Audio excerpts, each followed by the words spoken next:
प्रिय विद्यार्थियों, स्वागत है आपका जीत क्लासेज के ऑफिशियल यूट्यूब चैनल पर, जो आपको पहुंचाता है जीरो से जीनियस तक। तो यहां पे आप देख रहे हैं आज का सेशन बहुत ही धमाकेदार होने वाला है, क्योंकि आज मैं बात करने वाला हूं pre board social science class 10th का आपका जो है पेपर वायरल हो चुका है। इसके सारे क्वेश्चन के आपको आंसर बताऊंगा, 1 से लेकर आपके 26 तक के क्वेश्चन, जितने भी क्वेश्चन है सारे क्वेश्चन के आंसर देने वाला हूँ। तो आपको वीडियो पर लास्ट तक बने रहना है, क्योंकि यदि आपने वीडियो स्किप किया तो ये आपके लिए क्या हो जाएगा, बहुत समस्या खड़ी हो जाएगी। आप यहाँ आप ला सकते हैं 100 में से 100 स्कोर कर सकते हैं यदि आप सारे क्वेश्चन को अच्छे से तैयार कर लेंगे। साथ ही आपको बता दूं, इस वीडियो में आपको जितने क्वेश्चन बताए जाएंगे प्री बोर्ड के, वो सारे क्वेश्चन आपके जो है बोर्ड पेपर के लिए बहुत ही इंपॉर्टेंट होने वाले हैं। यदि आप 100 में से 100 मार्क लाना चाहते हैं, 100 में से 100, तो सारे क्वेश्चन को अच्छे से तैयार कर लीजिएगा, ठीक है। तो यहाँ आप देख सकते हैं आपका समय दिया है 3 घंटे का, और पूर्णांक आपका रहेगा 100 नंबर का, ठीक है। इसके बाद आपके यहाँ निर्देश दिए गए हैं, आप निर्देश अच्छे से इसे रीड कर लीजिए, ठीक है। कौन कितने नंबर का हमारा है, यहाँ पे दिया है 1 से 5 तक आपका वस्तुनिष्ठ प्रश्न होगा। इसके बाद 6 से 26 तक आंतरिक विकल्प दिए गए हैं। इसके अलावा बात करें 6 से 10 तक, तो ये आपके लघु उत्तरीय प्रश्न है और ये 2 अंक इसमें दिए जाएंगे, ठीक है। इसके अलावा 11 से 14 तक के आपके लघु उत्तरीय प्रश्न है और इसमें से 3 अंक आवंटित है।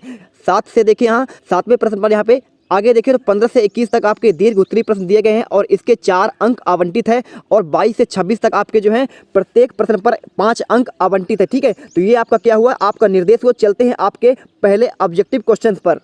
इसके अलावा बात करें तो 22 प्रश्न आपका क्या है, आपको भारत के रेखा मानचित्र पर क्या है दर्शाना है, आपको स्थान दिया जाएगा उसको आपको दर्शाना है, ठीक है। तो यहाँ आपके टोटल 26 क्वेश्चन हैं, तो सारे क्वेश्चन के सॉल्यूशन जानेंगे। तो देखिए पहला क्वेश्चन हमारा सही विकल्प चुनकर लिखना है। तो भारत का 90% रबर उत्पादक राज्य कौन सा है, तो आप जानते हैं इसका राइट आंसर आपका केरल हो जाएगा, ठीक है। सेकंड क्वेश्चन में आपका लिखा है हड़प नीति किस गवर्नर जनरल ने चलाई थी, तो आप इसका आंसर जानते होंगे, लॉर्ड डलहौजी इसका आंसर हो जाएगा। थर्ड क्वेश्चन चलते हैं, आपका लिखा है जलिया बाग कहाँ है, तो आप जानते हैं ये आपका अमृतसर पे है, ठीक है। चौथा क्वेश्चन देख लीजिए, नागरिक के मूल अधिकारियों का रक्षक कौन होता है, तो हमारे नागरिकों का मूल अधिकारियों का रक्षक कौन होता है, न्यायपालिका होता है, ठीक है। दोस्तों आपसे एक रिक्वेस्ट है, यदि आप मेरे चैनल पर पहली बार विजिट कर रहे हो तो चैनल को सब्सक्राइब कर लीजिए, क्योंकि आगे भी अभी सभी सब्जेक्ट में जो है वीडियो अपलोड करने वाला हूँ। ऑलरेडी मैं हिंदी का जो है सारा सोल्यूशन 1 से लेकर 28 तक का सभी क्वेश्चन का जो है पेपर का सोल्यूशन दे चुका हूँ। तो वीडियो के डिस्क्रिप्शन लिंक पर जाइए, वहाँ उसका आपको लिंक मिल जाएगा और सारा क्वेश्चन आप देख लीजिए और अच्छे से उसे तैयार कर लीजिए,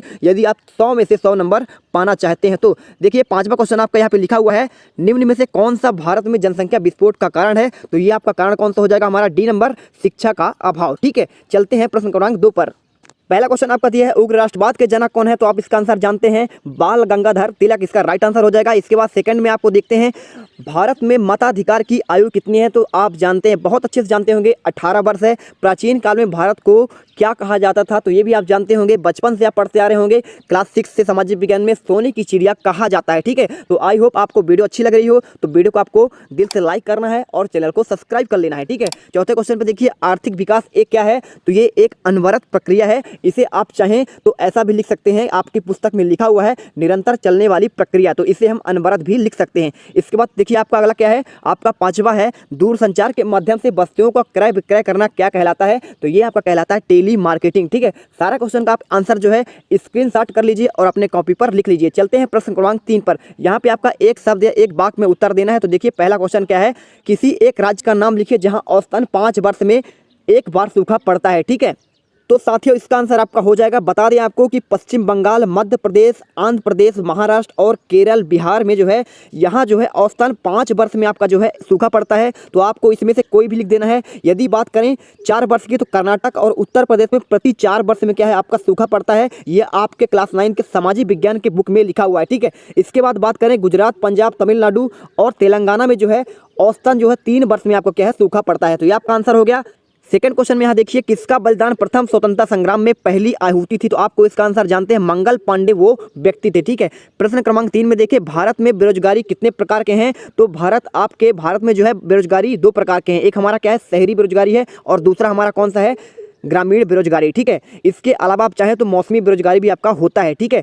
चलते हैं अगला क्या है, चौथे क्वेश्चन में आपका लिखा है, राष्ट्रीय आय की गणना में एक वस्तु का मूल्य कितना बार गिना जाता है, तो आप जानते हैं 1 बार ही गिना जाता है, ठीक है। 5वां क्वेश्चन यहाँ पे देखिए, सूचना का अधिकार भारत सरकार के द्वारा किस वर्ष बनाया गया, ठीक है। तो आपको इसका आंसर लिख देना, सन 2005 में जो है आपका सूचना का अधिकार दिया गया नागरिकों को, ठीक है। अब आ चुके हैं हम सही जोड़ी बनाइए प्रश्न क्रमांक 4 में। यहाँ पे आपका देखिए पहला आपका ऑप्शन लिखा है भू शिखर सम्मेलन कहाँ है।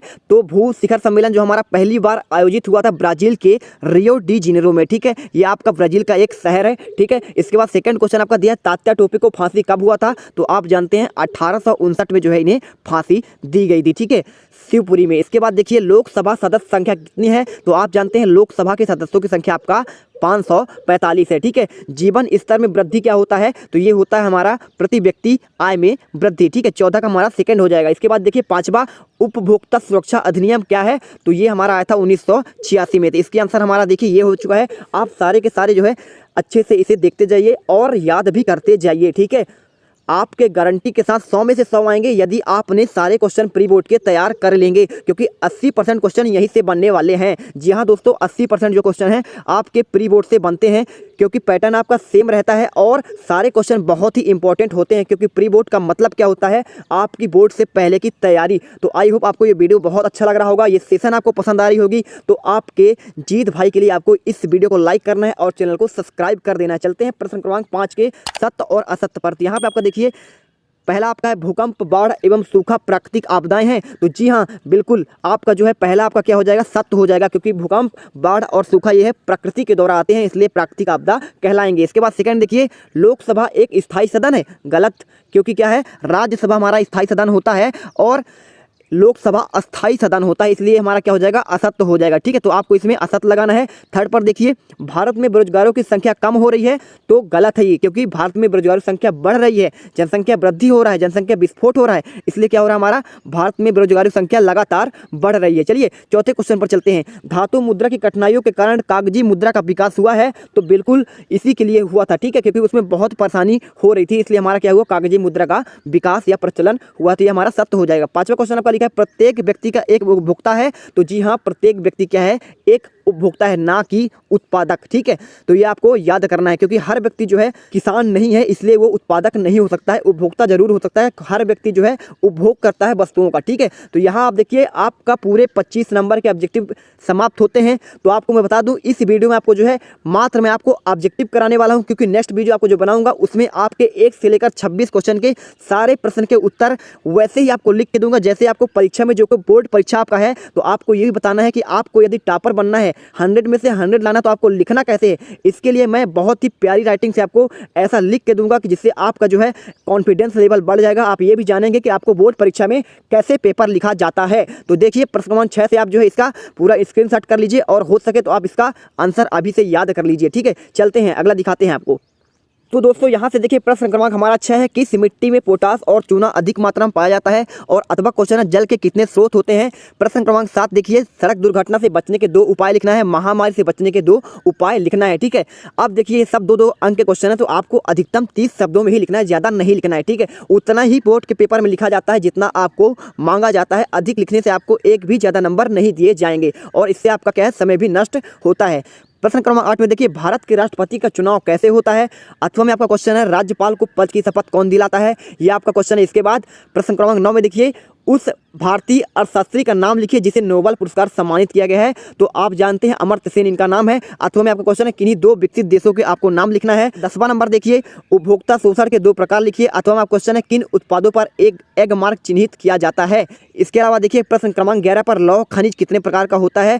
अथवा में है भारत में तांबा उत्पादक क्षेत्रों के नाम लिखिए। 12वां क्वेश्चन आपका दिया है बेरोजगारी को दूर करने के 3 उपाय लिखना है और जनसंख्या विस्फोट के 3 प्रभाव आपको लिखना है। तो देखिए ये आपका 6 से लेकर 12 तक हो गया। सारे क्वेश्चन के आप स्क्रीनशॉट करिए और लिखने का प्रयास करिए। यदि आपको नहीं मिलता है तो मैं अभी जो है शाम तक ये वीडियो आपको उपलब्ध करा दूंगा, ठीक है, टोटल हल के साथ। प्रश्न क्रमांक 13 से यहाँ आपका क्वेश्चन और आंसर देखिए। प्रश्न क्रमांक 13 से आपका यहाँ क्वेश्चन है प्रजातंत्र की सफलता में बाधक 3 तत्वों के नाम लिखना है। भारत में बेरोजगारी के 3 कारण लिखिए।